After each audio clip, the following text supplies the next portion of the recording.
Thank you so much for this interview, Jim. And one of the questions many people have been asking is social distancing in the cabin necessary when it comes to flying? Social distancing is something that we have all become accustomed to in everyday life, but we need to realize in everyday life there are also situations where social distancing is neither practical nor possible. When you go get a haircut, when you go to the doctor, when you go to the dentist, in those cases, other protective countermeasures are used.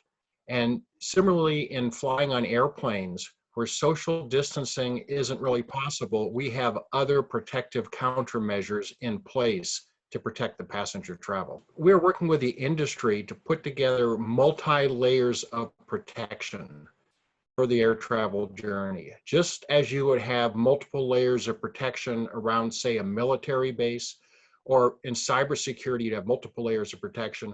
We're doing the same thing, putting multiple layers of protection for what I'll call viral protection. So first of all, when a passenger goes to check in, he's going to find he has to, on his check-in device, verify he has not had any virus-like symptoms, nor been around anyone with virus-like symptoms, perhaps do a health check, a temperature check as well.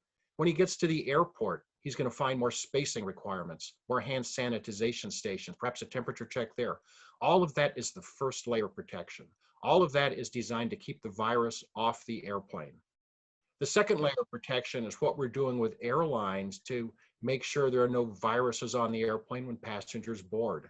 So we're working with airlines on cleaning and disinfecting procedures to get rid of any viruses. So the first technology we're looking at is antimicrobial coatings. And these are coatings that are typically sprayed on to surfaces such as lavatories, overhead bins. And what they do is provide a very hostile environment for viruses and bacteria. We're also working with airlines on more effective ways to apply the chemical disinfectants using electrostatic sprayers that will spray the chemical out and put a charge on those chemicals so they stick to surfaces to provide more effective disinfection. We're also working on a new technology, which is disinfecting airplanes with ultraviolet light. This is something that's done today in hospitals, and we're working on portable devices to make this applicable to disinfecting, say, the flight deck of the airplane or the lavatories in the airplane. Now, the third layer of protection is when passengers are on the airplane. And we have quite a few protective measures on the airplane. The way the cabin air flows vertically downward, the HEPA filters that pull out over 99.9% of viruses, and the rate at which cabin air is exchanged very rapidly. The volume of cabin air in the airplane is exchanged every 2 to 3 minutes, much faster than you'd find in other homes or apartments or office buildings. And then lastly, is the personal responsibility we all have to protect ourselves and each other. So we strongly advocate passengers wearing face coverings on the airplane. All of these protective layers are these extra countermeasures I talked about that really negate the need for extra spacing on the airplane.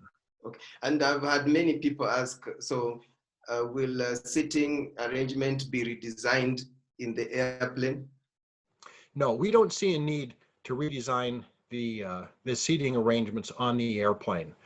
And a good case in point, a good proof point of this is the International Air Transport Association has done several surveys of many carriers looking to see if passenger-to-passenger transmission of a virus is happening on the airplane. And they've done analysis of a number of carriers that actually had people with active viruses traveling. And what they found was it's very, very rare to have passenger-to-passenger transmission on the airplane. With these extra protective layers I described, with everyone wearing masks, we think the odds of transmission are even lower. Okay, but then as we wind up, I don't know if you have any message for the passenger or the crew, the do's and don'ts while flying. Yeah, we want to reassure passengers and crew of the protective layers, this multiple layer of protection we're putting in to protect the air travel journey. advice to passengers is follow the airline guidance. The airlines are working very closely with health organizations. Follow the hand sanitization procedures. Don't travel if you feel ill. Reschedule your flight.